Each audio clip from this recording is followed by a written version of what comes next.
How to import database via phpMyAdmin in cPanel. Log into your cPanel account and you will be on this page. Go to the Databases section and click the phpMyAdmin.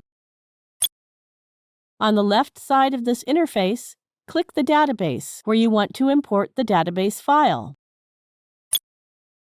A window opens on the right side. Different options are available to perform various operations on the database. Go and click the Import option. Some boxes are already checked to complete the import process. You may uncheck them as per your requirements. Either you can drag and drop the file or you can browse your computer. Let's click the Browse button. It opens a browsing window for the computer. Select the file you want to upload. Click the Open button. Here, it shows the name of the selected file. There is also a limit of 500 megabyte that is enough for this SQL database. Now scroll down and click the Go button.